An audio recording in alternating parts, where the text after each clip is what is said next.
Hey friends, multimedia artist David Miller. I'm in Los Angeles, my home studio, Primordial Creative, South Bay, San Pedro, Long Beach area, if we're gonna be really specific. Last year, I wrote and released The Beginner's Guide to Procreate Dreams. It is an ebook currently from Rocky Nook Publishing. They contacted me about making this, as Procreate Dreams is pretty much still on the top of the charts for creative iPad apps, but there wasn't a lot of resources out there about it. There were the videos that everybody made when it first came out on here's how you do some things, but not a lot since that initial wave of this is how you use Procreate Dreams. In the meantime, I had 3 tutorial series. One was just the basic Procreate Dreams, second was about motion comics, and the third was about stuff you could do with video in Procreate Dreams. It's not the After Effects for iPad that everybody sort of thought it might be when it first came out. I don't think the makers of Procreate Dreams called it After Effects for the iPad, but you know, it had that multimedia graphics kind of interface that blended video footage, photography, and motion. So the closest equivalent we had to compare it to at the time was After Effects. I have been working Procreate Dreams for over a year, certainly since it first came out. I've made so many things that I'm proud of. I've advanced so far in my own personal animation, and getting to write the book was an opportunity for me to not only learn everything about the app, but also learn how one might make a tutorial book on any kind of creative application. I've written books of my own before that were basically compilations of blog posts. I've certainly been a teacher since 2008-ish time, and I've got many tutorial series, certainly a lot on YouTube, but I've never combined it all into writing a whole creative tome, hundreds of pages, but also supplying all the project material, visual graphics to relate to what I'm talking about.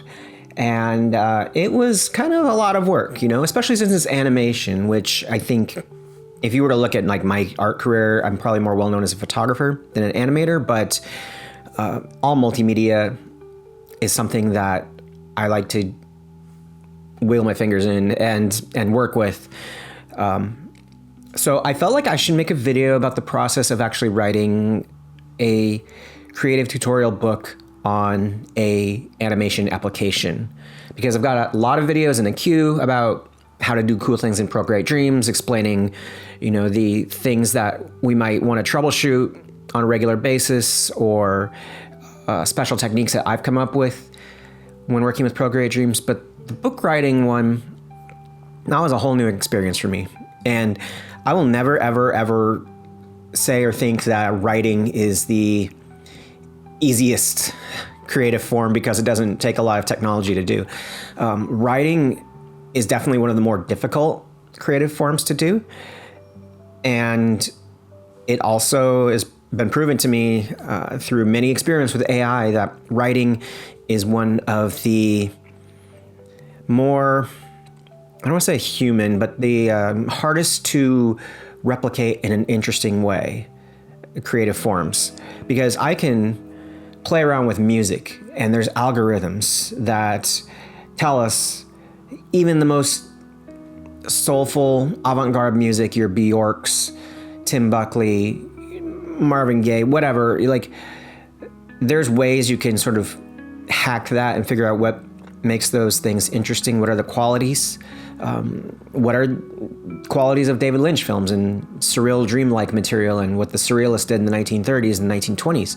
I mean, you can figure that stuff out.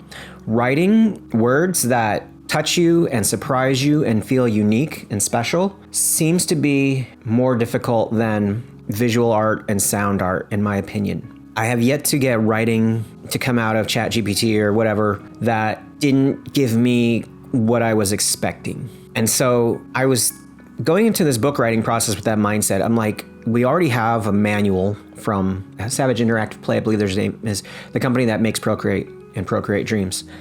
So what's the purpose of having a whole separate beginner's guide to Procreate Dreams? Well, one is that we can put it in a different context that they can't. Like, I start my book off with a brief history of animation, touching on international stuff, touching on the Fleischer brothers and rotoscoping, touching on the early experiments where drawings interacted with human beings, and then, stuff that Disney did with things like Mary Poppins, touching on CGI and stop motion, which aren't necessarily things you could naturally associate with Procreate Dreams, but it does apply in the greater animation sense. Touching on stuff done, in Monty Python by Terry Gilliam with cutout animation.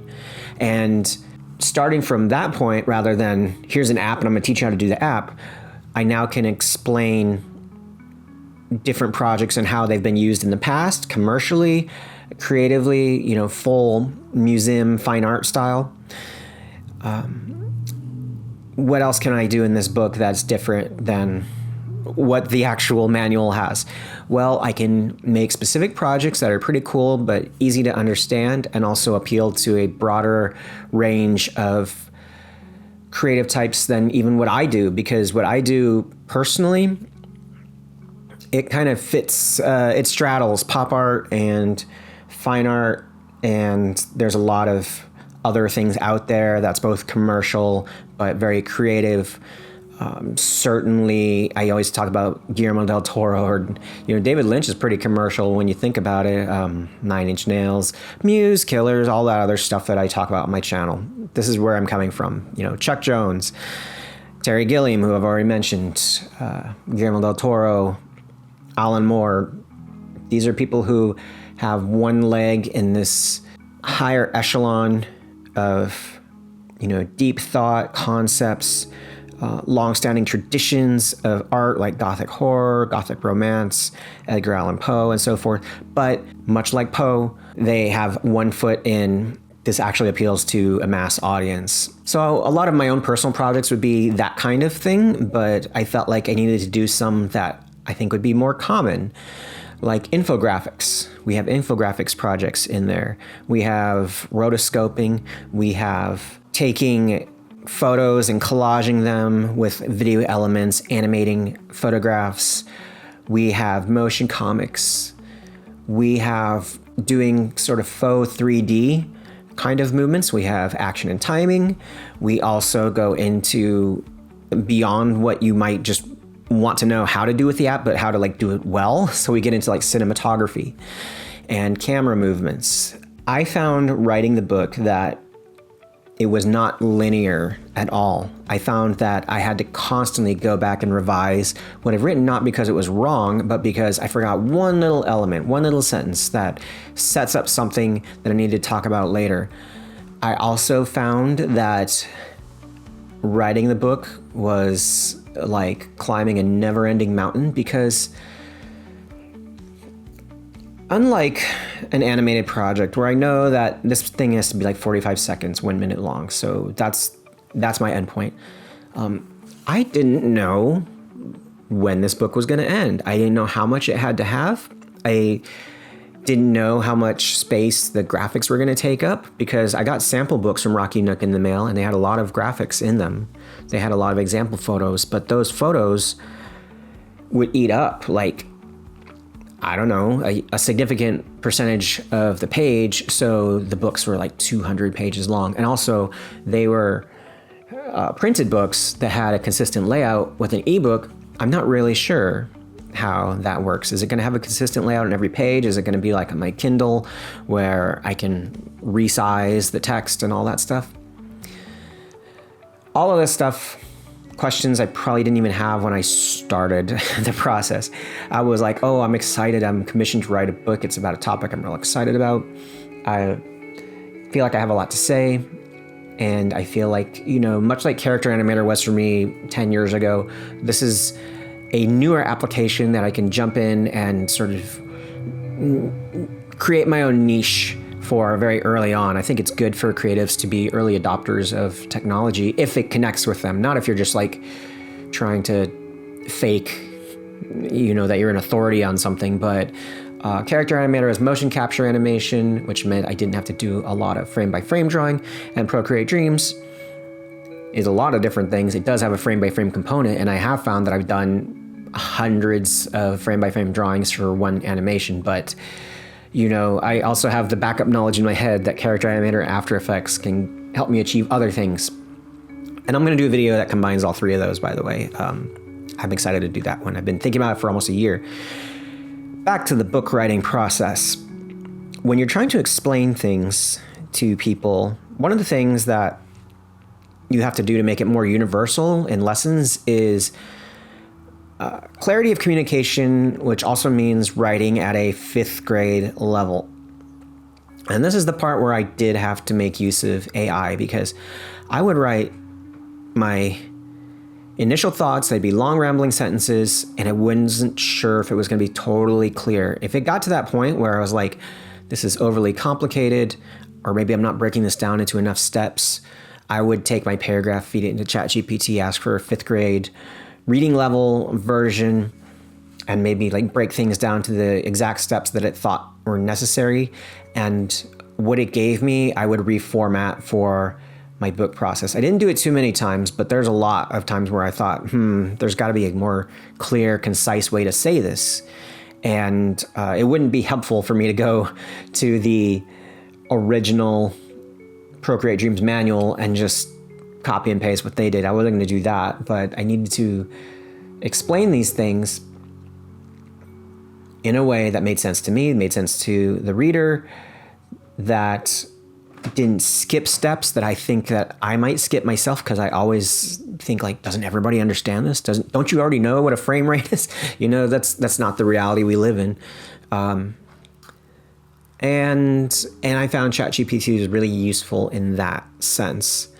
So the book is absolutely written by me, just making it clear, but organizational stuff, this is what I've been saying from the get-go, that AI is very useful in that sense. When it came time for the projects, this might have been the most difficult part of the book writing process, to be honest, because every project that I put in the book is one that I have to come up with myself and also make all the materials for, and all of a sudden I'm not writing, now I'm animating. And maybe I want it to be a certain level. Maybe it's a project that kind of takes me a long time to set up and build everything. I've seen this with teachers in classrooms too, where it's the teaching of the material is fine. That doesn't take up the time. It's that they have to get a demo together, and they can't do that while they're teaching, so they have to do it on their lunch break. So they have to do it after school or before school, or on their own home time or something like that. The projects are fun. Of course, I always tell people in classes, if they don't like what projects are, just make it one that you want to do, and then find a way to retrofit it into what you're asked to do. That's what I always did in college. So some of my projects are actually, retrofitted things that I already kind of had existing, how about this bowling thing using vintage footage where the woman bowls a fireball. I was just trying to practice doing fireballs and also work with antique footage, public domain stuff, kind of like Syriac does, although he has these really complex After Effects, fractally kind of animations, and mine are more just retooling existing vintage material in the way that somebody like Meat Beat Manifesto, Jack Dangers, or Populate itself would take old material and then recontextualize it through sampling and whatever other sort of technological means. I've always enjoyed that kind of mashup, cut up material. Of course, it's what Terry Gilliam does as well. And so, that becomes a project. Oh, that's a good one for rotoscoping, because the footage isn't very long, and it's pretty clear and to the point. It's a little action-packed thing with a, woman in the 1950s, whenever it was filmed, bowling. And it allows people to make use of the energy brushes, like the fire and the light brushes. I think those are a lot of fun to play with. And I think when people start animating with light, they start opening up in their heads, oh, I can do superpowers. I can do, the light painting kind of photography stuff, but without having to take flashlights and spend hours in the dark and the cold trying to make some sort of light animation. The end of the book process was a lot longer than I thought it was going to take. What it basically was I turned in my full manuscript, and I had been collecting screenshots, and I put them all, individual chapters in a Dropbox, and I thought I had them kind of like labeled correctly. And I guess a lot didn't make it to the Dropbox because it would go like 1, 2, 3, 6, whatever. And so luckily there's an editor who goes through the entire book and finds everything that's missing and things that don't make sense, or, even things like the way that you format the name of a TV show versus a movie. How do you do that? That kind of thing. And so I got my notes, and then it was probably like a 3-week process for me to make the time and go back and find all the missing photos and then fix everything I needed to fix, or at least address the concerns that were asked about, like, is this true? Is this really what it is? And the good thing about that process, even though I was like, I just want this to be over with, is that I know that my product is as good as it possibly can be. And I know that there's another pair of eyes watching when I make a mistake, or when I, don't make things totally clear. This is somebody who doesn't know Procreate Dreams, so they're reading it as if somebody, they were a person learning it. And I was kind of like test audiences for movies, I think. You can learn a lot from those things, so I've heard. Anyways, did my edits, sent it back, got a proof, had to add extra artwork in, and it was cool to see what the graphic designer did with my stuff. All of a sudden it looked and felt more real and professional, and probably, more consistent with what an educational tutorial book should look like than what I would make if I were to make my own version of this without having the publisher influence. And then it got unleashed in the world, and now I'm kind of in that cycle of promo, which I have to say, most of my stuff I make in my life, I'm just really creative, but the business end is where I'm very weak. And so if I get around to making videos that reference things I'm actually working on at the time, it's kind of a shocker. And it's also like, usually because I screen recorded the process and I'm like, I should talk about this. Now I'm talking about this book, and I'm breaking down some chapters for consumption on YouTube, and I'm going to be guesting on podcasts and so forth.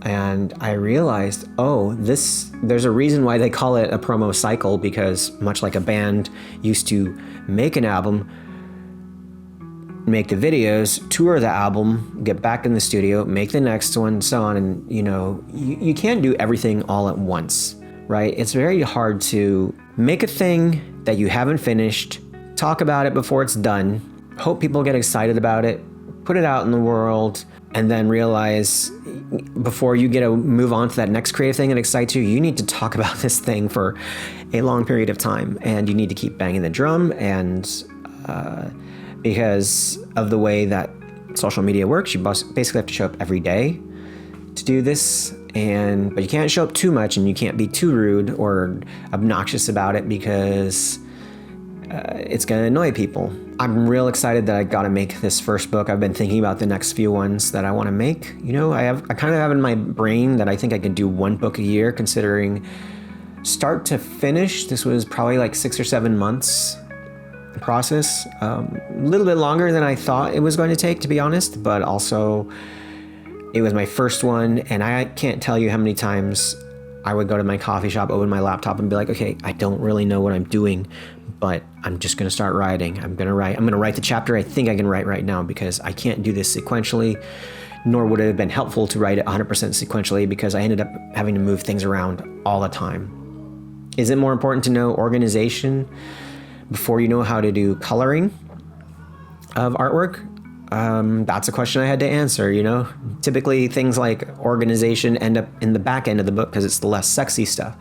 In my book, it's kind of in the first third. I think that being organized from the get-go is going to solve a lot of your problems in Procreate Dreams, and it's going to establish good work habits. And at the end of the day, if you start getting like confused about groups or nests or what they call compositions in After Effects, but they're groups in Procreate Dreams, like what you can and can't do, if you know up front how to work that stuff, you're far, far, far better off than being at the end of the book and it's like, oh, by the way, all that stuff you've been doing up to this point, you know, here's how to do it correctly. That's not going to be useful to the reader, nor is it going to get any good Amazon book reviews, which is what I'm looking for right now. There is an affiliate link below for the Beginner's Guide to Procreate Dreams. It is available as an ebook currently, not as a physical book. We are waiting for Procreate to update Procreate Dreams. They've had updates in the works for a while, and so as soon as those roll out, then I can update the ebook and make it more current, and then we might be looking at a print edition, but for now, it's an awesome ebook. I spent a lot of my life, blood, sweat, and tears going into this thing, and I learned how to do every single aspect of Procreate Dreams. There isn't one little bit that goes untouched. You're going to know how to do everything in it, and you're going to get all the common troubleshooting out of the way, the problems that I came across and how I dealt with them. And I think it's got a lot of cool projects that would appeal to a wide variety of people. And it's also written with a lot of heart and humor. So not a dry tutorial book by any means. Beginner's Guide to Procreate Dreams. Check it out wherever fine ebooks are sold. Best of luck in your own creative endeavors. Talk to you next time.